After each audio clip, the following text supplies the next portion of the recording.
ya hace un añito, ¿no? El pastor Daniel ahora mismo está pastoreando en la iglesia de Nova, en Barcelona. También ha sido secretario general por varios años de todas las iglesias bautistas de España, y también ha sido misionero junto con su esposa Esther, dos hijas, Aida y Aida. ¿No? Aida también fue misionera y ellos fueron misioneros en Guinea Ecuatorial. Así que Daniel, que el Señor te use, ¿no? que hemos pensado en Daniel justamente porque creemos que conoce perfectamente este contexto, la misión y los tiempos también que estamos siendo desafiados hoy en día. Así que Daniel, que el Señor te use con poder, con osadía, animándonos y llevándonos a lo que el Señor quiere. ¿Vale?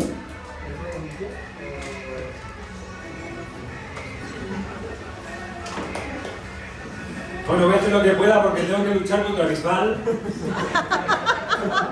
Y sabéis que soy una de las voces más reconocidas de España, así que yo no puedo luchar con él, y menos con la bolería que tiene él.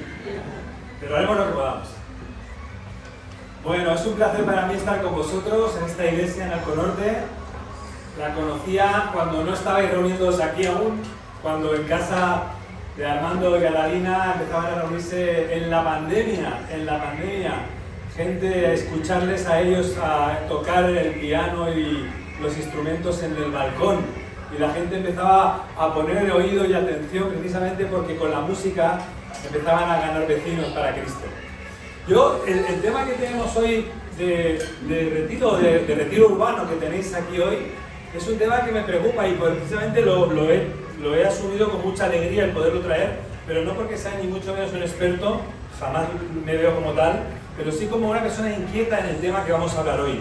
Un tema que me preocupa, un tema que me inquieta, y que espero que a lo mejor hoy, no sé, sueño, que también os inquieta a vosotros. Así que esa será mi intención. Vosotros sois miembros o participantes o simpatizantes de una iglesia muy joven, de una iglesia que tendrá, ¿cuántos años, Armando, como mucho? ¿4? ¿5? Aquí. ¿4? De Vale, como mucho 6. O sea que los que estáis aquí, como mucho lleváis 6 años, los fundadores, y los otros de ahí para abajo, ¿no? 4, 3, 2 años. O sea, sois una iglesia muy reciente y muy joven. Yo vengo de Barcelona, bueno, sí, existe Barcelona, lo conocéis, ¿no? El extremo de España, ¿eh? Soy catalán. No me miréis así porque nadie es perfecto. Y estoy pastoreando una iglesia que es lo contrario de la vuestra. Es una iglesia que tiene 144 años. Ya los miembros más antiguos ya no están conmigo, ya están con el Señor hace tiempo. Y ahora estamos en la 4ª o la 6ª generación, creo, más o menos. Así que es una iglesia muy diferente, con muchas tradiciones, con muchas formas que ha heredado obviamente del pasado, y que a muchas de ellas, cuando yo llegué al pastorado, me di cuenta de que eran muy propias del edificio, muy propias de la iglesia, y que cada iglesia tiene siempre algunas tradiciones y costumbres que cuanto más años tiene, más historia tiene, esas costumbres más raíz han hecho, más han arraigado. Así que la vuestra es una iglesia muy fresca, en el buen sentido, muy joven, y eso también tiene mucha ventaja, porque quiere decir que podéis hacer cosas nuevas, muy nuevas. Y eso es lo que a mí me gustaría en esta mañana, esta tarde y mañana por la mañana abundar con vosotros en novedades, en cambios y en proyectos novedosos. Viniendo en el coche, me ha recogido Armando y Mati, y ya viniendo en el coche ahora se me ha encendido la bombilla con ellos de un tema que es el que vamos a ver esta noche, esta tarde, que tiene que ver con uno de los 3 que vamos a ver este fin de semana. Los 3 temas, los veis ahí detrás míos, son 3 verbos en infinitivo: conectar, comunicar, comisionar. Hoy veremos solamente el primero, mañana los otros 2. Y el primero precisamente es el que hoy estábamos comentando en el coche cuando Mati me traía en el coche. Él está a punto de graduarse, ahí le tenéis ahí de pie con su familia, y está a punto de graduarse dentro de unos pocos meses, ya termina su TFG. ¿Sabéis lo que es eso? El TFG, el trabajo final de grado. Cuando uno va a la universidad, en cualquier universidad, y esto también es una universidad privada, tiene que hacer un trabajo final para demostrar que aprendió algo, ¿eh? O sea, los 4 años se demuestran en el trabajo final, y demuestras que has hecho un trabajo de aprendizaje importante. Entonces, hablaba con él sobre el título de su trabajo, obviamente es de teología, y estaba explicándome el tema importante, un tema sesudo, un tema de teología profunda, y me estaba explicando que el trabajo suyo tiene que ver con la iglesia universal, la iglesia local. Estaba haciendo un resumen del trabajo y es muy interesante su trabajo, y va a quedar muy bien, va a sacar seguro una nota alta. Pero yo le estaba preguntando a él y me estaba preguntando a mí, ¿podría yo ahora salir a la calle y hablar con estos de la bulería o con los coches que pasan por ahí ahora y empezar a hablarles con ellos de lo que dice la Biblia sobre la iglesia universal y la iglesia local? ¿Qué pensáis? ¿Podrías ponerte a hablar con alguno de ellos de temas de estos? Poder puedes, pero no te va a escuchar nadie, porque no te van a entender, porque estaríamos hablando en unos términos y en un vocabulario que es muy bíblico, que es totalmente legítimo, que es totalmente, obviamente, cristiano y que está en la Biblia, pero que pertenece a un segundo, a un tercer o a un cuarto nivel de formación, de avance, de madurez en la vida cristiana.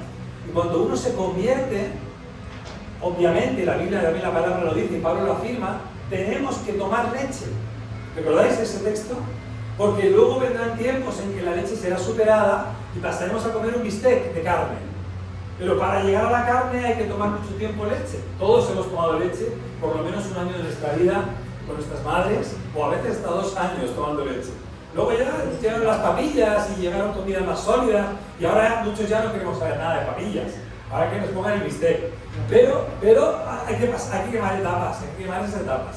Entonces, si vas a alguien que no es creyente, que la mayor parte de nuestro país se confiesa formalmente de nombre cristiano, católico, da igual, pero que en la práctica todos sabemos que en la práctica su vida no es cristiana, si tú le hablas en términos o en una palabra o en un vocabulario que para ti es muy válido, muy cotidiano, muy de tu iglesia, muy de cada domingo, pero te diriges a ellos esos términos, lo más normal es que encuentres un frontón, que encuentres una pared. Y de ahí me preocupa mucho el tema que habéis escogido, que Samuel me propuso, que es este tema del inicio, de ese triángulo. Yo lo voy a dibujar como un círculo. Vamos a intentar mañana cerrar el círculo y ahora lo abrimos. Y el primer punto es este tema de contactar. ¿Cómo contactar con una generación que sabemos positivamente que no conoce a Cristo y que precisamente porque no conoce a Cristo también sabemos positivamente cuál es su destino? Bueno, positivamente no será la palabra, dramáticamente sabemos su destino, que es un destino de perdición. Entonces nos preocupa, o te debe preocupar, cómo le puedes hablar a tu vecino en el ascensor, cómo le puedes hablar a tu compañero de trabajo, cómo le puedes hablar a lo mejor a tu cónyuge, o a tus hijos, o a tus padres, o a tus tíos, si sabes que no tienen ni una mínima letra de conocimiento de la Biblia. De hecho, yo soy de la convicción de que no solamente la mayor parte de nuestra generación no conoce la Biblia, sino que por experiencia propia, porque he tenido 2 hijas, nuestros niños no conocen nada de Jesús de Nazaret. El personaje histórico, ahora os hablo de alguien, personaje histórico, como podría hablar de Napoleón, no conocen nada de un personaje histórico que vivió hace 2000 años que se llamaba Jesús de Nazaret, que le pasaron cosas buenas y malas. Pues la mayor parte de los niños, al menos donde yo vivo, en la escuela, tienen prohibido hablar de él. No pueden hablar de Jesús de Nazaret, ni para bien ni para mal, incluso ni como personaje histórico. Y lo viví cuando mis hijas eran pequeñas y cómo me di cuenta de que en el colegio no se podía celebrar la Navidad. Sí se celebra la Navidad en el sentido festivo, de que es fiesta y que no voy a clase. Pero no podías explicar en el aula por qué celebramos la Navidad. Bueno, pues es obvio que la celebramos porque nació alguien especial en Navidad, o al menos lo recordamos en el día de Navidad, o en la Semana Santa porque es festivo. Pues estamos recordando la pasión de Jesús.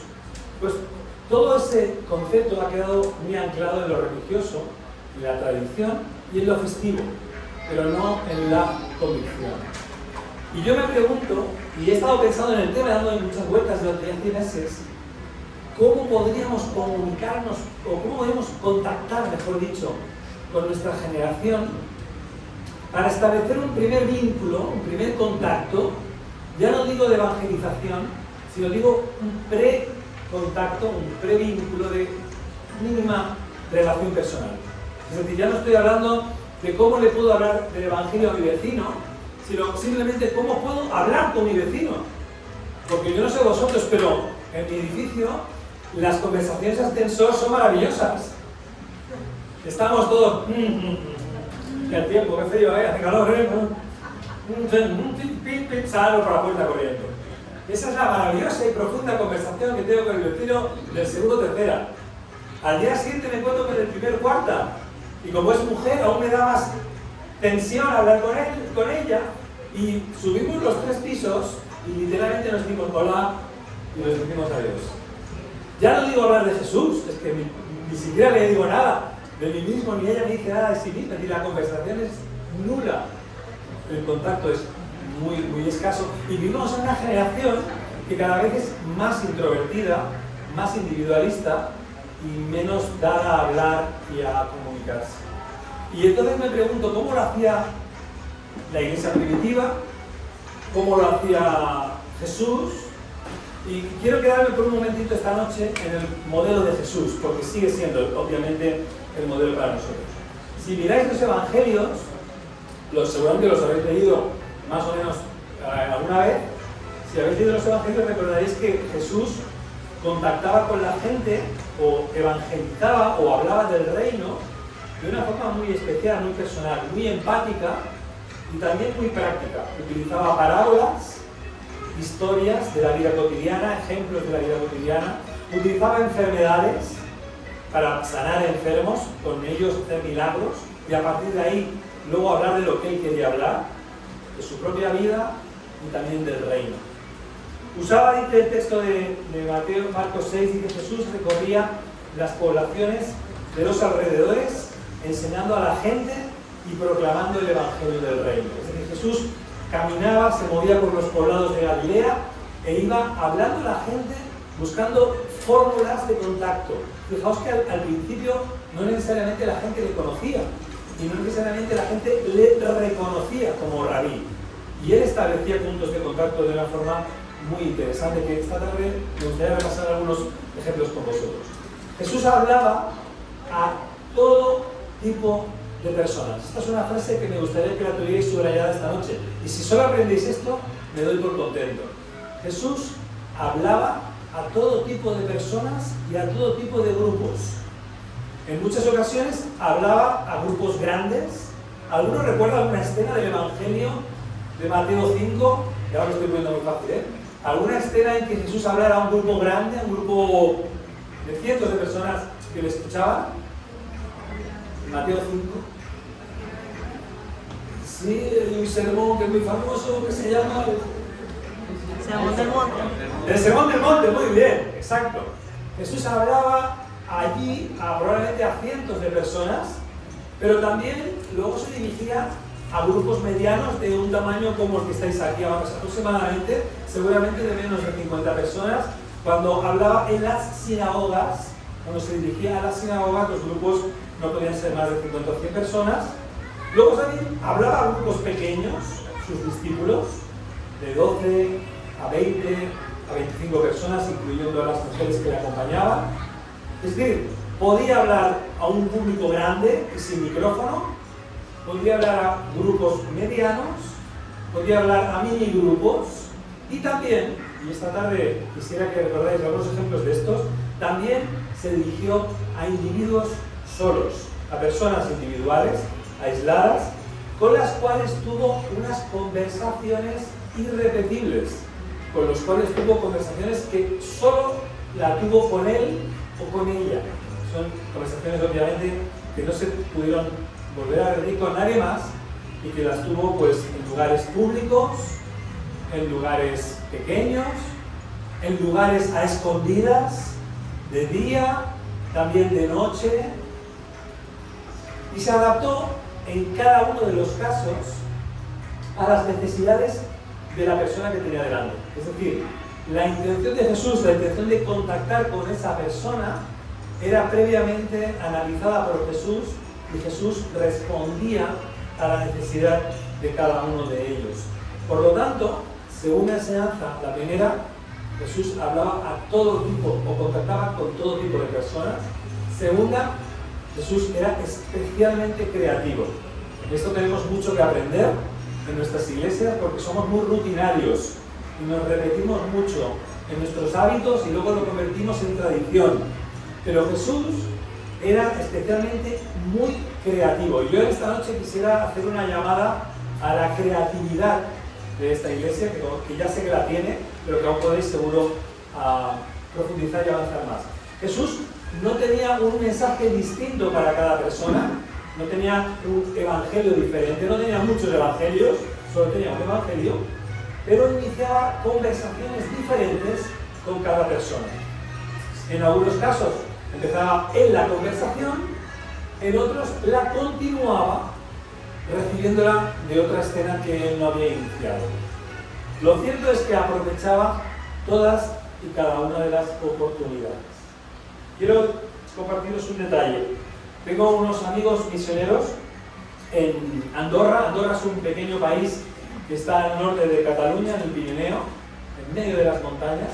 Y estos hermanos, amigos míos y misioneros de Uruguay, ellos tienen como ministerio, no sé si os vas a sonreír, pero es la verdad, tienen como ministerio una panadería.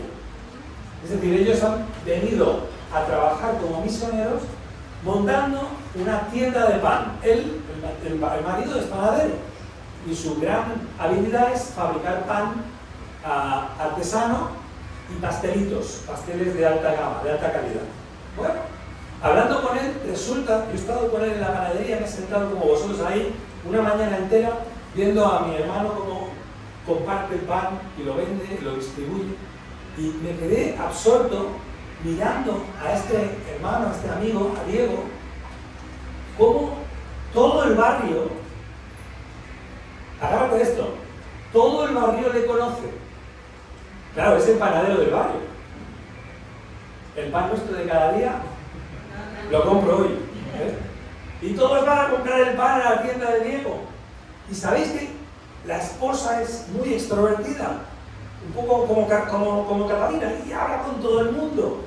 Y mientras él hace el pan, la mujer lo vende. Y la gente entra a la tienda, al final lo descubrí, no vienen a comprar pan, vienen a hablar con ella. Y sí es cierto que compran pan, pero se sientan y hablan con ella y se pasan, no un minuto, a veces un cuarto de hora o media hora, cada cliente es infinito. Y le cuentan su vida en la panadería. Y yo les dije, oye, lo vuestro no es una panadería, lo vuestro es un ministerio evangelístico.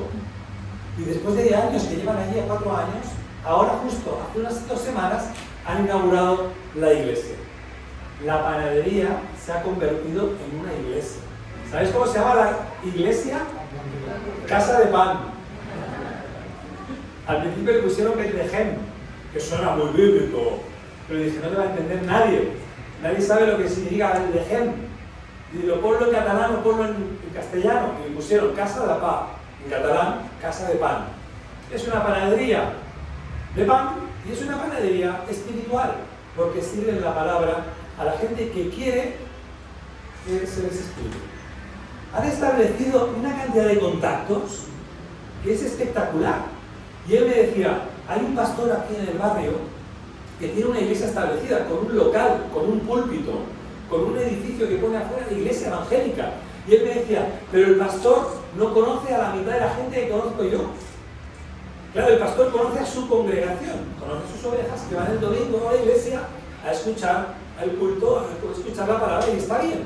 Pero este hermano panadero conoce el doble de personas que nunca han ido a la iglesia, pero van a su panadería. ¿Me seguís? Los contactos son el inicio de una posible intencionalidad misionera después. Jesús era muy creativo y después de ser creativo era muy intencional. Ya llevo 3. Hablaba a todo el mundo, era muy creativo y era muy intencional. Lo que hacía no era por casualidad. Nunca Jesús, nunca en tu vida tampoco, nada sucede por casualidad. Todo sucede por un plan de Dios. Y Jesús contactaba con personas de todo tipo, pobres, jóvenes, niños, pero también de alta gama, gente de alto nivel, de gente rica también, e incluso de alto nivel, incluso intelectual.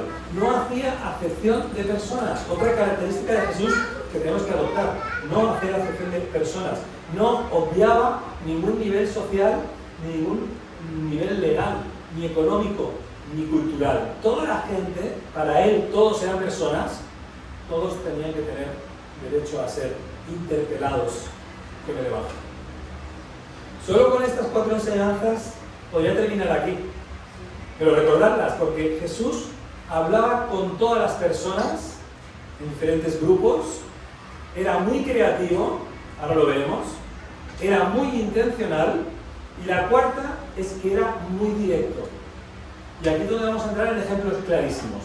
Si recordáis, si no lo buscáis conmigo en el Evangelio, me voy a quedar en el Evangelio de Juan, solo el Evangelio de Juan, pero podríamos pasearnos por los 4 Evangelios. Pero solamente en el Evangelio de Juan quiero mostraros como unos 5 o 6 ejemplos, que creo que los vais a recordar, pero si no lo recordáis, pues buscadlo en el Evangelio de Juan, cada capítulo que voy a deciros. El primer ejemplo que voy a deciros está en el Evangelio de Juan, el capítulo 3. Habla Jesús con un principal de la sinagoga, uno de los grandes maestros del tiempo de Jesús, probablemente el gran maestro de la ley, que se llamaba Nicodemo. Nicodemo tiene mucho interés en conocer más a Jesús, y de hecho dice el Evangelio, él que era un fariseo distinguido, dice que cree que Jesús ha venido de Dios. No sabe muy del todo si es que es realmente el Mesías o no, eso no nos lo dice, pero sí cree que él ha venido de Dios y le busca de noche cuando nadie le ve, por miedo, por vergüenza, por todo lo que tú quieras añadir ahí, pero le busca y le encuentra. Jesús se deja encontrar en un ámbito, digamos, un tanto hostil o un tanto escondido, un tanto extraño, y acepta la conversación, acepta la entrevista. Sabéis que tiene una entrevista perfectamente hecha a medida, porque le dice a un anciano muy mayor, que probablemente no le quedarían muchos años de vida, le dice que para ser salvo tiene que nacer de nuevo, y no lo entiende. Un hombre intelectual, un hombre fariseo, culto, un hombre de alto nivel, alto rango, un hombre que podría ser un profesor de nuestro seminario, y no entiende a Jesús, y no sabe qué quiere decir cuando dice Jesús que tiene que nacer de nuevo. Y Jesús se lo tiene que explicar, y le hace una entrevista y una charla especialmente a medida. Por cierto, el versículo más famoso de la Biblia se dirigió a Nicodemo. Juan 3:16, cuando dice, ¿qué dice?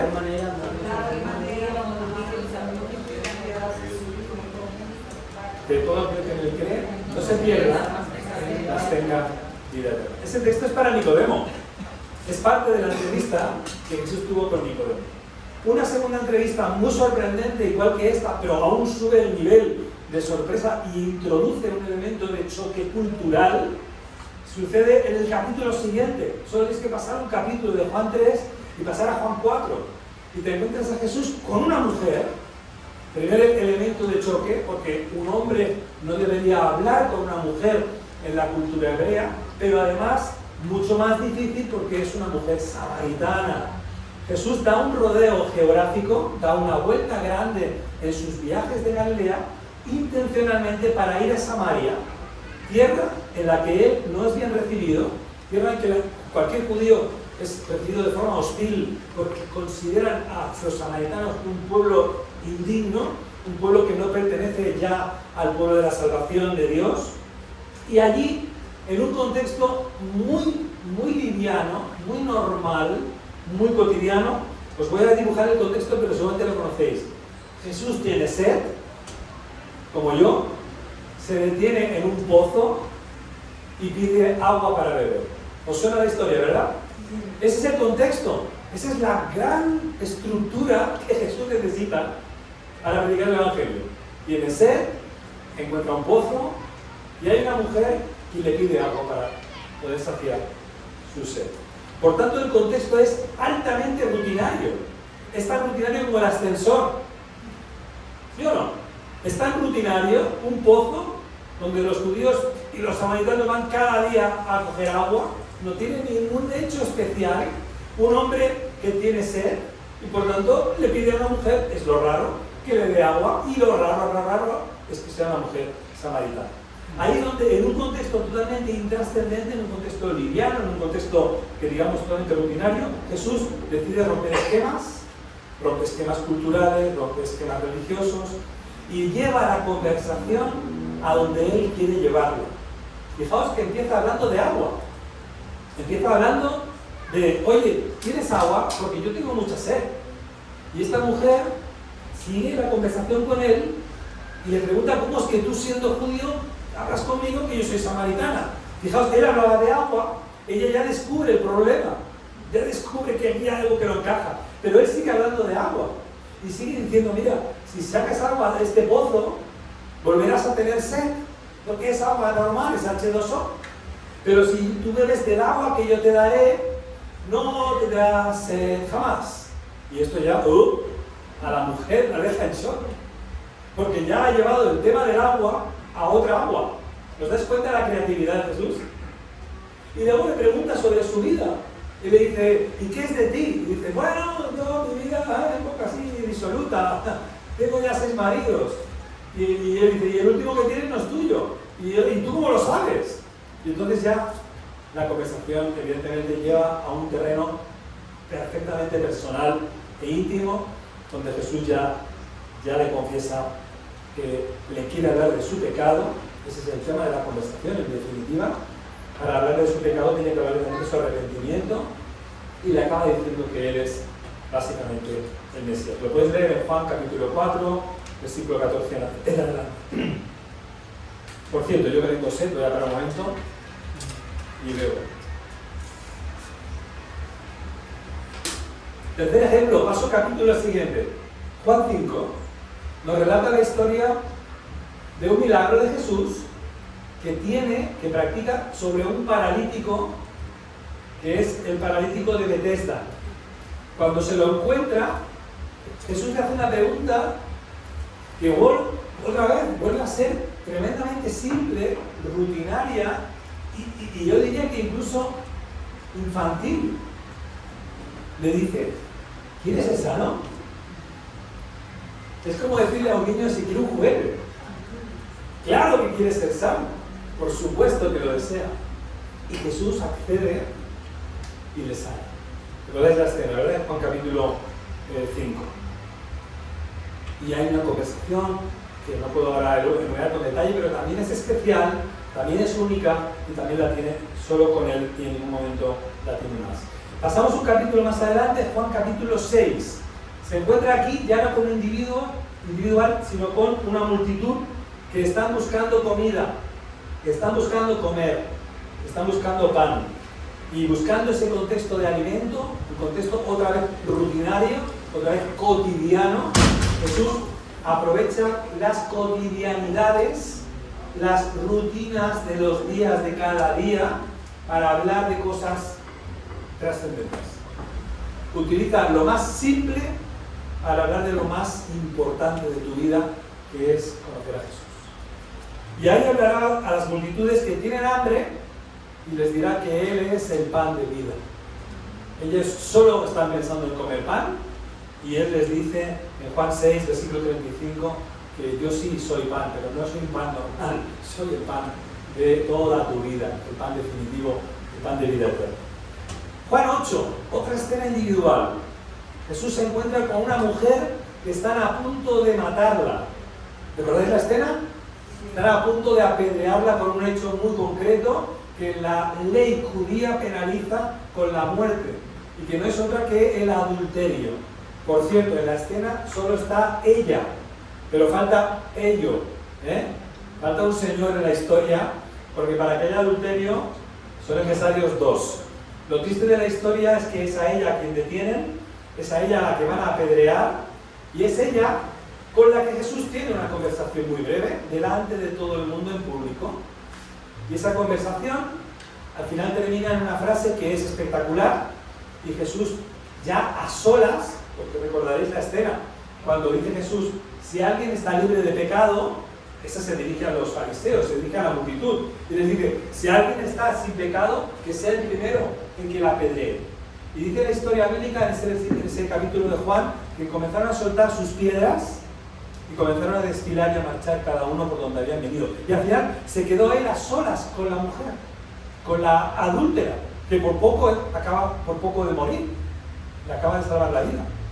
Y Jesús le dice al final, ¿dónde están los que te iban a matar? ¿Dónde están los que te apedreaban?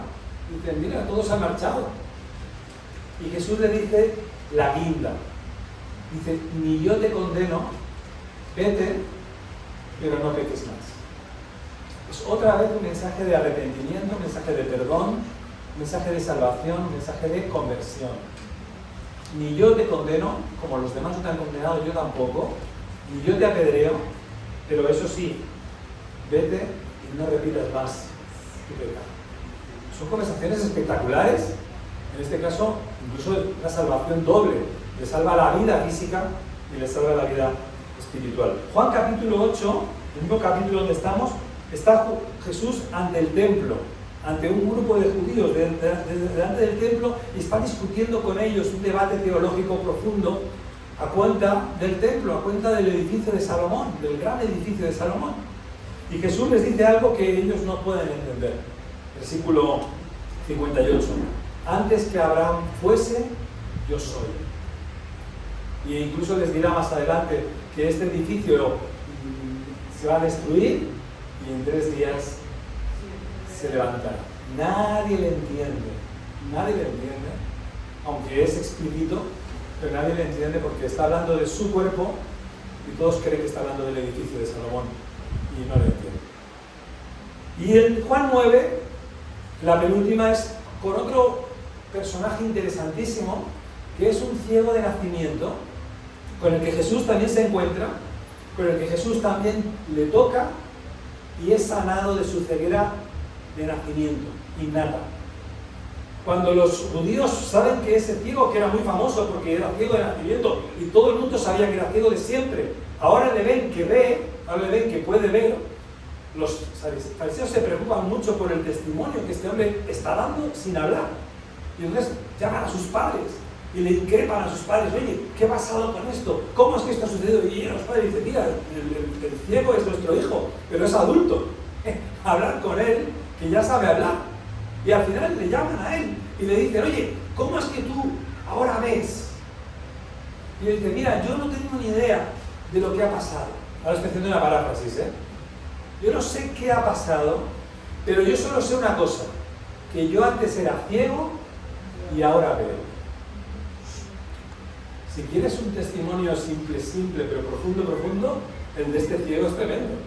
En 4 palabras, yo era ciego y ahora veo. 5 palabras. Ahí tienes un testimonio potente. Tú no eres ciego, o probablemente nunca has sido ciego, pero tú puedes sustituir la palabra ciego por pecador, o por perdido, o por oveja perdida, llámalo como quieras. Yo antes era la oveja perdida, pero ahora creo y soy salvo. Y entonces, supuestamente eso deberá llevar a preguntas. Jesús tuvo finalmente un encuentro muy personal, este es el último, con un individuo en Juan también, capítulo 11, solo estoy en Juan. Este es un contexto especialmente dramático, porque en este Jesús llega tarde a salvar a una persona, llega tarde entre comillas, porque es intencionalmente tarde, y no llega a salvar de la muerte a su íntimo amigo, que es Lázaro. Y llega 3 días tarde, intencionalmente tarde. Le increpan las hermanas del muerto, ¿cómo se llamaban? Marta y María. Le dicen, hombre, Jesús, si hubieras estado aquí hace 3 días, pero ahora ya huele mal, ya está muerto hace 3 días. Si hubieras estado aquí, y le increpan, le exhortan, le llaman la atención. Y Jesús hace entenderles que esa escena no es casual, esa escena es causal. Que Jesús ha venido tarde para que pase algo aún más espectacular. Pero por cierto, en el mismo capítulo, el versículo 35, nos denota, nos muestra un detalle de Jesús, y es que Jesús, el ciclo más corto de la Biblia, Jesús lloró. La muerte de Lázaro le afectó plenamente. Eso nos habla también de la empatía que Jesús tiene cuando habla con las personas, cómo se implica emocionalmente con ellas, con ellos y con ellas. Y en este caso, con la muerte de Lázaro, que es un contexto dramático, porque es la muerte de su mejor amigo, pues Jesús dice en el versículo 7, vamos a Judea, subamos a Judea otra vez, le dice a sus discípulos, y van a Judea precisamente, a Betania, para encontrarse con Lázaro. Y allí, como sabéis, Jesús desarrolla un mensaje de resurrección. Yo soy la resurrección y la vida. Jesús predica ese evangelio precisamente en el contexto de un muerto, en el contexto de una tumba, y el muerto es su mejor amigo. Así como podéis ver, creo que lo habréis visto, Jesús utilizaba las escenas o bien provocadas por él, o bien que le caían en bandeja, pero las utiliza para llevar al oyente a su auditorio grande o en muchos casos individual, a llevarles a su terreno, a llevarles a la preocupación espiritual, mucho más importante que su comida, mucho más importante que el agua del pozo, mucho más importante que la ceguera con la que nació, o con la parálisis de las piernas con las que nacieron, mucho más importante que el adulterio, mucho más importante que el edificio del templo. Todo eso es secundario para que Jesús solamente pueda utilizarlo y explicar el Evangelio de salvación.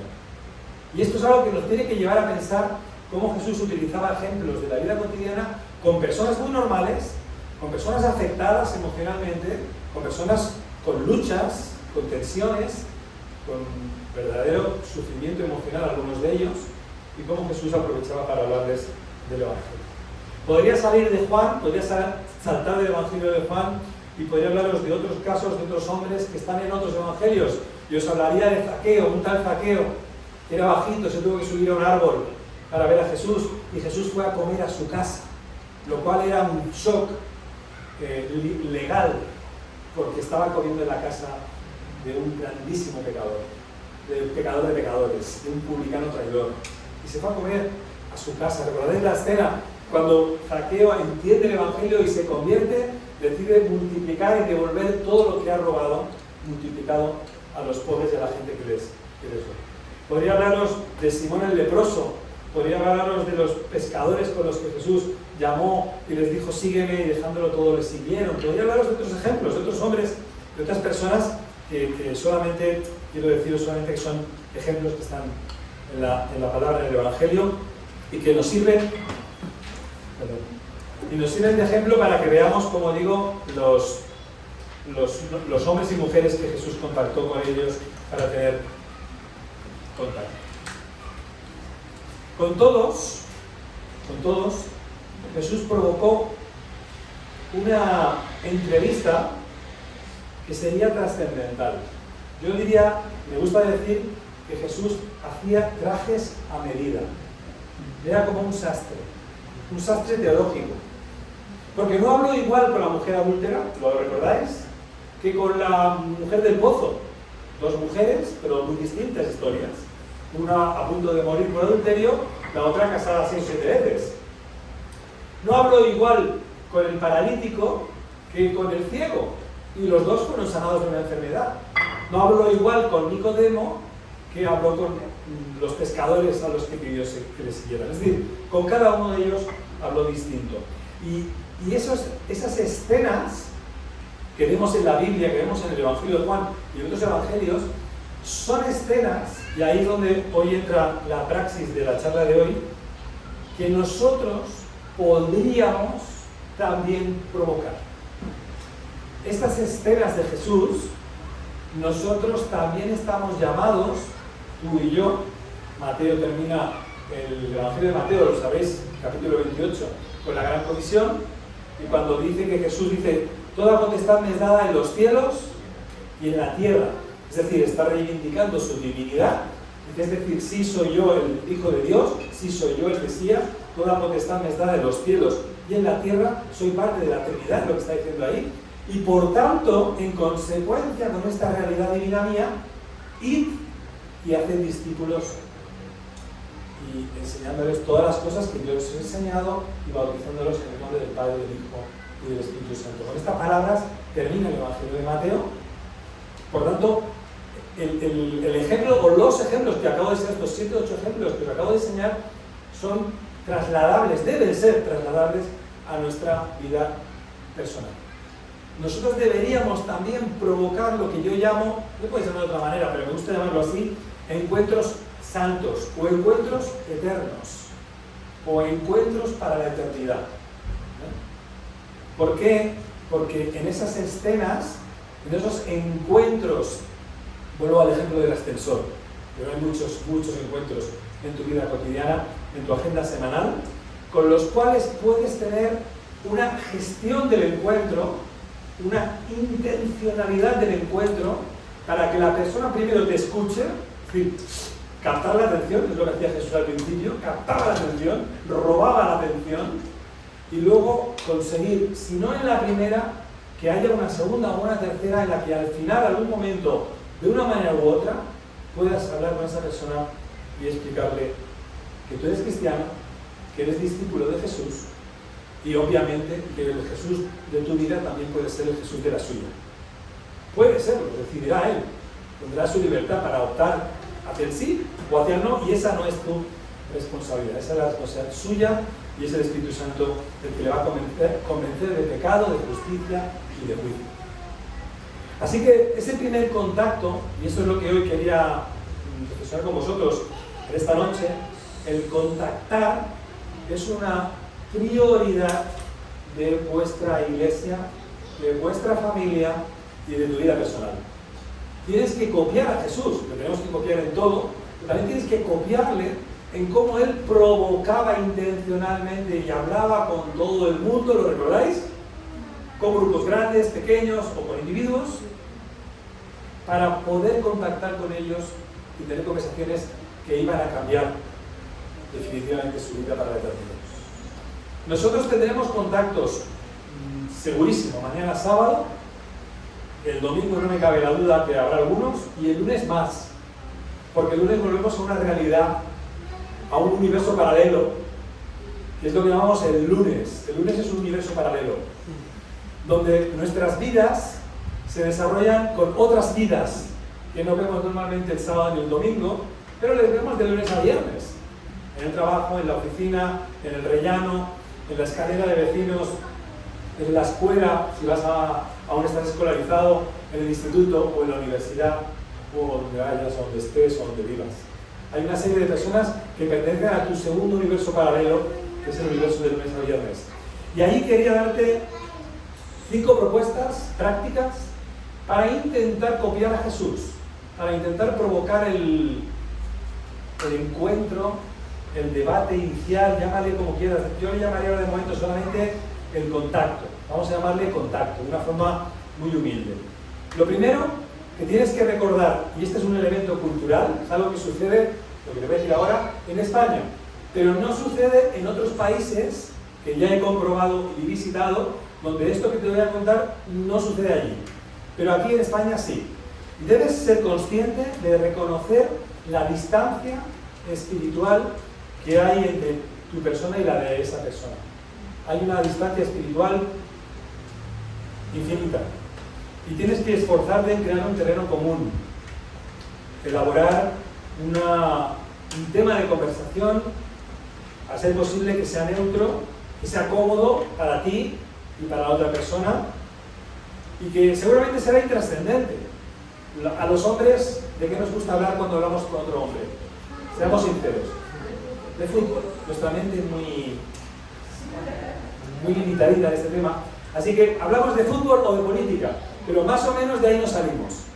Las mujeres son mucho más creativas, sois mucho más creativas, y os inventáis muchos más temas, pero el que sea, da igual, que no sea el tiempo, porque el tiempo se acaba enseguida, ¿eh? Hace mucho frío, sí, ya está. No hace mucho calor, no, ya está. No, hay que buscar un tema un poquito más profundo, ¿no? Ese es el primer punto que tienes que tener presente. Establecer contacto no es sencillo, sobre todo a nivel espiritual, porque hay una gran distancia de esas personas en relación a la tuya. La segunda es que cuando puedas, pero no inmediatamente, cuando puedas, recuerda no quemar todo en la primera conversación, porque a lo mejor ya no habría una segunda. Aquí hago un paréntesis. Si vas a tener más conversaciones con esa persona, ponte mirado. Si le vas a ver a él más veces en el ascensor, porque es tu vecino, así que le verás mañana, pasado mañana y probablemente muchos días durante la semana, En la primera conversación no entres a saco, no entres a degollarlo con la Biblia en la cabeza, porque probablemente te escuchará la primera, pero la próxima vez evitará el ascensor contigo y bajará por las escaleras para no ir contigo en el ascensor. ¿Me sigues, verdad? Entonces, si le vas a ver más veces, establece una especie de calendario de contactos en el que tú mismo vas a ir levantando el tono y tu atrevimiento seguramente crecerá. Pero si es la primera vez que le ves en la calle y probablemente piensas que nunca más le volverás a ver, es esa conversación del metro en la que te sientas con alguien en el metro y dices, probablemente en mi vida te volveré a ver jamás, pues ahí tienes que echar toda la carne en el asador. No tienes más opción porque a lo mejor no le ves nunca más. Madrid es muy grande, así que es probable que no lo veas más y seguramente esa es tu única oportunidad. Luego hablaremos del tema de qué hacer cuando tengo una sola oportunidad. Segundo, procuraremos introducir, si vamos a tenerle más veces a tiro a esa persona, el concepto de lo divino. Fíjate que hablo ahora del concepto de lo divino, no hablo de Jesús directamente, sino el concepto de que detrás de esta vida debe haber otra vida. Y que el haber nacido yo y haber nacido tú no puede ser una casualidad, no puede ser un mono. Tiene que haber algo más, tiene que haber un elemento de creación. Aún no vamos a hablar directamente de la Biblia, ni de Dios, ni de Jesús, pero podemos estar empezando a hablar ya de debate, digamos, de trascendencia, y decirle a esa persona que tú crees que detrás de esta vida probablemente, casi seguro, tiene que haber algo. Porque no puede ser, incluso desde el punto de vista intelectual o desde el punto de vista solamente filosófico, esta vida no puede ser nacer, comer, crecer y morir. Qué triste es la vida. El otro te lo reconocerá. Si le dices eso, dices, ¿verdad que es triste venir a este mundo solo para nacer, crecer, tener hijos, familia y morirnos? Qué vacía es esta vida. El otro te dirá, es verdad. Ya tienes un punto en común, ya has establecido un punto de contacto, hablando de la trascendencia, hablando de la espiritualidad, y a partir de ahí seguramente habrá más conversaciones, porque esa persona, si no te ha negado la primera, te seguirá escuchando en las siguientes. Recuerda, como digo, siempre dejar algo para la siguiente.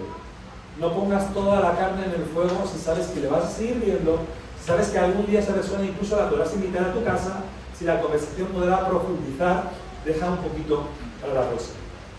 Tercer ejemplo, o cuarto, muestra empatía con la persona a la que estás hablando, con la que estás contactando, muestra empatía sin defenderte.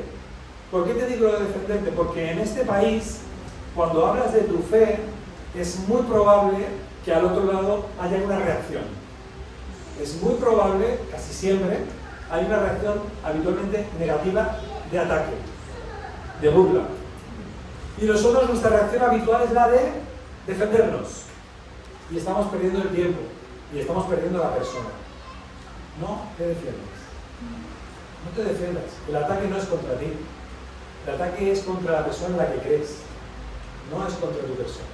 Así que no te defiendas, porque la gente cuando oye hablar de Dios, tiene unas lecturas tremendamente surrealistas sobre Dios.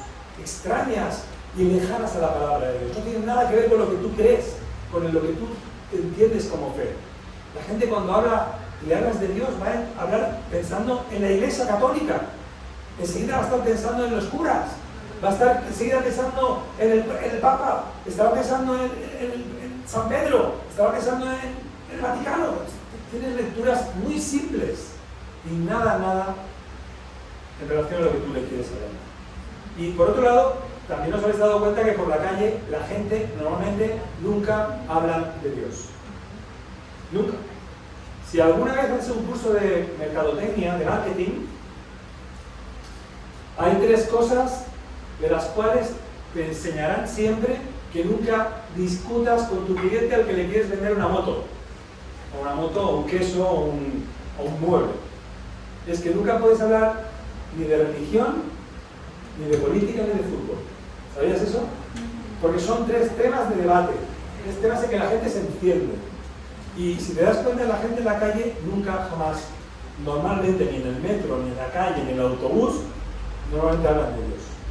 Ahora llegas tú y le hablas de tu fe, le hablas de tu experiencia de conversión, que es genuina, que es verdadera y además que para ti es, honestamente, lo más importante que te ha pasado en tu vida. Porque ha cambiado tu vida. Y es verdad, y es verdad que lo que dices es cierto. Pero cuando le hablas así a una persona que no tiene cultura religiosa, ni espiritual, ni cristiana, no tiene ningún tipo de cultura de ese tipo, pensará normalmente que eres una secta. Normalmente. Una cosa rara seguro que eres. Porque como nadie le habla de Dios a esa persona, nunca nadie, al hacerlo tú, se pondrá en defensa, se pondrá en guardia. Entonces tienes que partir de la base de que vas a necesitar una gran empatía, una gran misericordia, una gran dosis de paciencia para hablar con esas personas que están acostumbradas a ver en la televisión cómo se ridiculiza la fe todos los días, en todos los telediarios, cómo es lo habitual y lo políticamente correcto reírse de la gente que cree, porque normalmente la gente que cree, si tú miras la televisión lo verás enseguida en las series, en las películas, la gente que cree es tonta. ¿No lo has visto nunca? Los personajes de las series de televisión o de cine, la gente que creen no son muy listos, son gente de un segundo nivel cultural, son un poquito a otro nivel.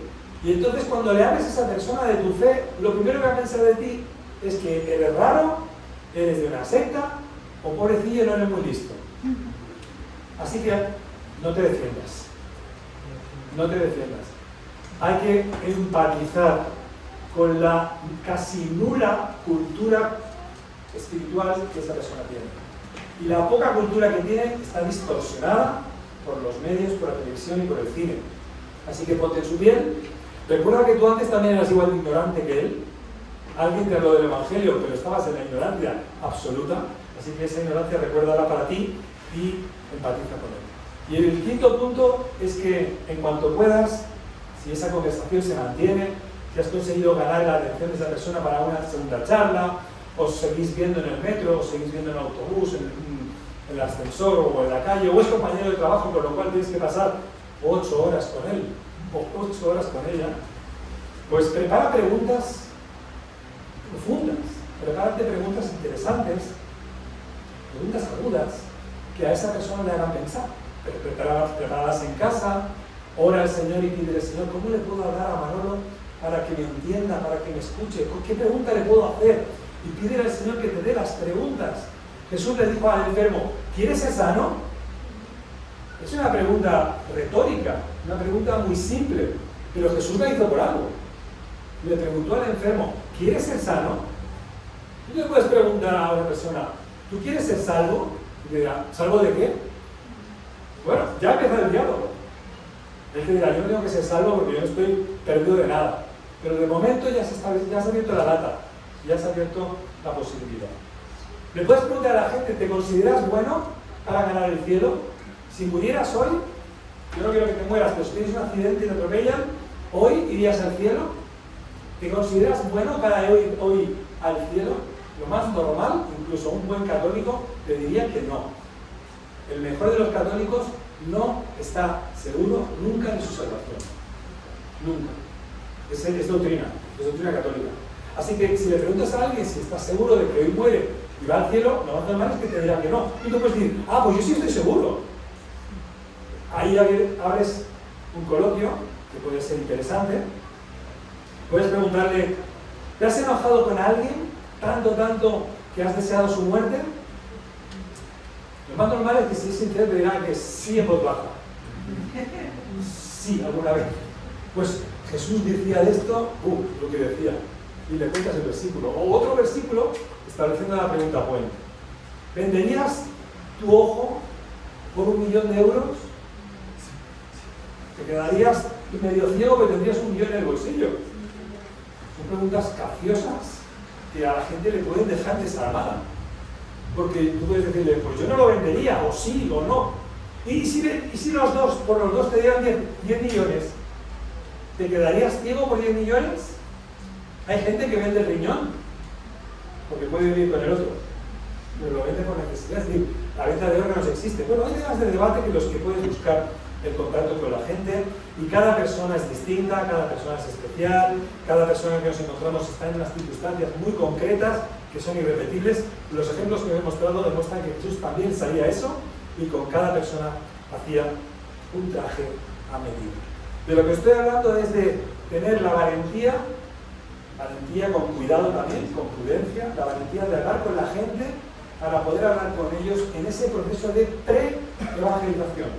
No os estoy diciendo que estemos en el punto de leerles las 4 verdades espirituales, sino de establecer una amistad, de establecer un punto de contacto y un encuentro para que esa persona nos dé permiso, agárrate a esta palabra, porque esa persona te tiene que dar permiso para que le hables de tu fe, para que le hables de tu conversión y para que le hables al final, obviamente, de Jesús de Nazaret.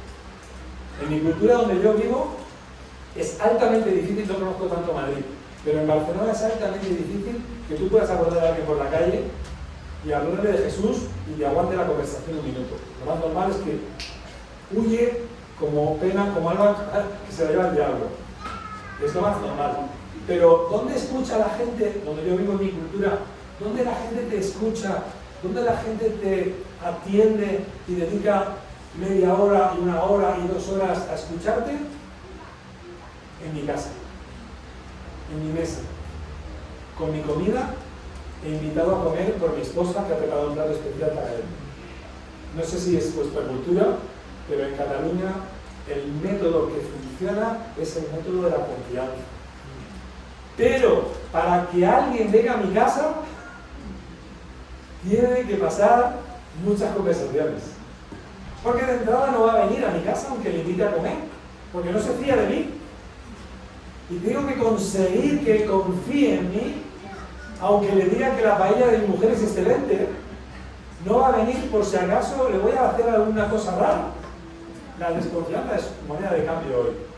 Así que, al final, pues la conversación particular, la conversación en casa, en esa comodidad del hogar, es ese contacto donde se puede llevar al final esa pre-evangelización, la que has trabajado, a una evangelización más directa, más personal, más íntima, en la que, habiendo aprovechado las oportunidades que hemos creado, recuerda que has creado escenas santas, escenarios eternos, pues en esas escenas, esas conversaciones, has podido provocar o tener el contacto con personas que necesitan conocer, obviamente, a Jesús. Por lo tanto, mi tesis en esta noche, mi propuesta para vosotros como iglesia joven que quiere crecer, que quiere ganar almas para Cristo, que quiere que no sea este el lugar de reunión, sino que os ponéis en un sitio del triple de grande y lleno, que esto va a suceder, por supuesto. Esto tiene que pasar antes también porque vuestro testimonio suceda con personas que no conocen a Cristo. No queremos llenar la iglesia de creyentes que vengan de otras iglesias, ¿sí o no? Queremos que venga gente nueva, queremos que venga gente que se convierta, gente que acepte a Cristo porque no lo conocía, gente que estaba perdida y ha sido hallada. Personas que estaban muertas, dice Pablo en Efesios, muertas en sus pecados, delitos y pecados. Eso es muy duro. Cuéntale esto a tu vecino y verás cómo rápidamente lo voy a hablar contigo. Dile, ¿sabes, vecino, que estás muerto en tu delito y pecados? Y hasta ahí llegaste. Ya lo has dado. Esa conversación es para el final, obviamente. ¿Vale? Pero intentemos aprovechar las oportunidades o creémoslas, fabriquémoslas para tener, como digo, pues conversaciones con personas que viven con nosotros, conviven con nuestra cotidianidad de lunes a viernes o de sábado a domingo. Busquemos encontrar a esas personas en su contexto, reconociendo y valorando y teniendo en cuenta su cultura. Es importantísimo que respetemos su cultura, no es como la tuya, no pienses que es como tú o una fotocopia tuya, es absolutamente diferente de ti y por lo tanto tienes que, evidentemente, mantener una distancia natural que él va a marcar, porque evidentemente tú y él o ella no sois iguales. Y la iglesia de Alto Norte, que irá creciendo, por supuesto, sus actividades, sus cultos, si las tuvierais, tenéis células, no lo sé, tenéis que enfocarlas en el objetivo primario de la iglesia, que es el que antes hemos leído en Mateo 28, que es hacer discípulos. El objetivo primario de la iglesia, para el que estamos aquí, es llevar el evangelio a otras personas y conseguir, con nuestro testimonio, que el Espíritu Santo les hable y acepten a Jesús, se conviertan en discípulos de Jesús. Y ese tiene que ser nuestro leitmotiv, nuestra prioridad como iglesia.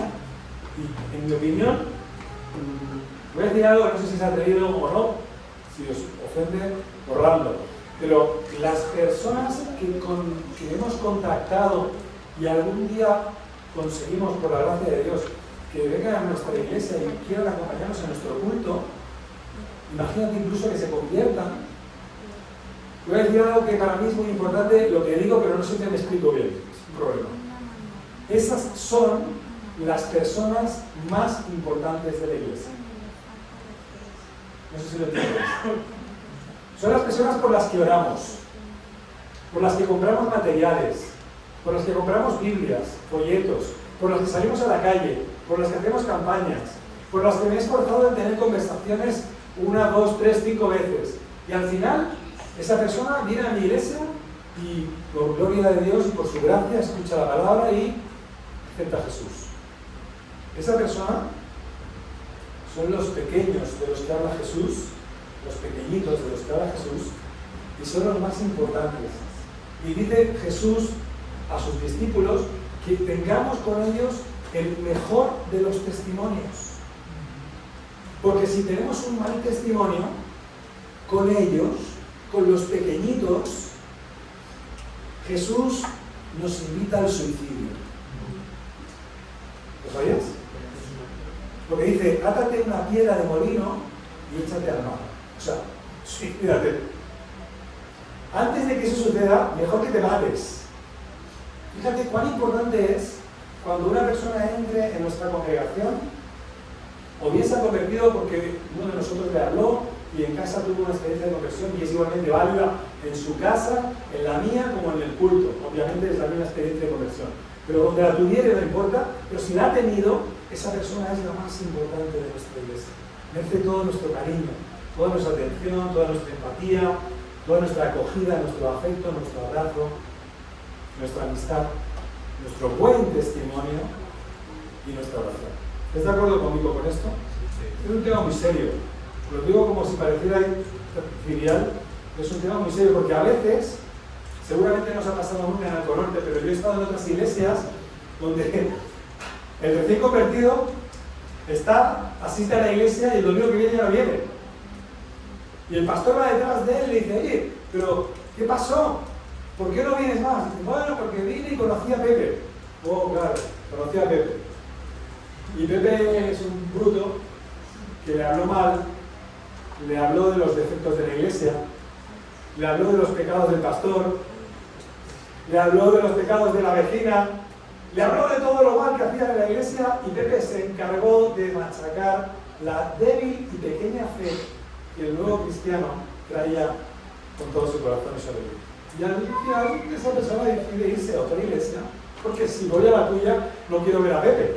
Oye, hay alguien que se llama Pepe aquí, que igual ya la ha hecho gorda. Pero me estás entendiendo, ¿verdad? Cambiate el nombre, no pongáis Pepe, poned el nombre de otra persona que seguramente tenéis en la mente. Tenemos que trabajar mucho y fuerte con el nuevo convertido, esto lo veremos mañana, y obviamente el nuevo convertido es prioridad absoluta, es personaje principal de la iglesia, es personaje principal de nuestra razón de ser, existimos como iglesia para esas personas y como he dicho antes, nos hemos trabajado un buen tiempo antes para esforzarnos en tener contacto, en crear escenarios y en crear escenas sagradas, santas y como he dicho antes, eternas. Jesús, y con ello termino, no tuvo ninguna barrera social, no hizo acepción de personas, ni de religión, ni de género, habló con mujeres, algo que era sorprendente para su cultura. No sé si para ti habrá algún tabú de algún tipo de persona con la que no te gustaría hablar. Puede ser que lo tengas, no te sorprendas. Puede ser que haya algún tipo de persona, algún tipo de colectivo incluso de personas, o algún tipo de raza de personas con la que, si puedes, Señor, no me cruces con esos. Bueno, no sé cuál es ese tabú, pero si lo tienes que sacarlo de tu cabeza esta noche. Porque Jesús no hizo acepción de personas con nadie, habló con todo tipo de personas, judíos, samaritanos, habló con los que le crucificaban, con los fariseos que le iban a condenar, habló con todos y tuvo palabras, trajes a medida para todos. Lucas 5 nos narra que tras dejarlo todo, y este es el último ejemplo que os doy, siguió a Jesús un tal Mateo, que no tenía nombre de Mateo. Pero cuando se convirtió, era básicamente ladrón, era publicano, robaba impuestos a su propia gente, dice Lucas 5 algo muy bonito. Dice que organizó un gran banquete en su casa, invitó a sus amigos y sus compañeros de trabajo, lo llenó de publicanos en la casa, y a los cuales también Jesús habló para ellos, y también en el versículo 32 de Lucas 5 también les llamó a ellos al arrepentimiento. Así que, ¿por qué no? Invitar a tus amigos y compañeros, invitar a comer en tu casa o en un restaurante, y ya cuando hayas conseguido que esa conversación sea fluida, cuando esa relación sea más cordial, ¿por qué no? Directamente, os he invitado a comer a mi casa, o os he invitado a comer en este restaurante, o os he invitado a tomar unas tapas, tampoco hace falta que tire la casa por la ventana, pero os he invitado porque después de las conversaciones que he tenido con vosotros, 1, 2, 3, 5, 10, en realidad finalmente todo esto nos ha llevado a esta conversación, para mí la más importante, y es que os quiero compartir el testimonio de mi conversión. Como yo conocí a Jesús, la palabra conversión no la entiende nadie, así que es otra palabra de nuestro vocabulario que hay que dejar para otro día. Tendrás que utilizar otras palabras como cambio, como perdón, como arrepentimiento, eso se entiende. Y en esa conversación en tu casa, en un restaurante, donde sea el lugar, en una mesa, compartirle, y mañana lo veremos, cómo se comparte el testimonio a una persona que nunca lo ha escuchado antes, y que ese testimonio puede ser la herramienta que Dios use. Tú eres el predicador o la predicadora que Dios va a usar para la conversión de muchas personas. ¿Ven? Yo termino aquí, pero os dejo 3 preguntas, no sé si podemos hacer en grupos o ya hacemos todo en grupo, pero si vemos las preguntas de la primera lección,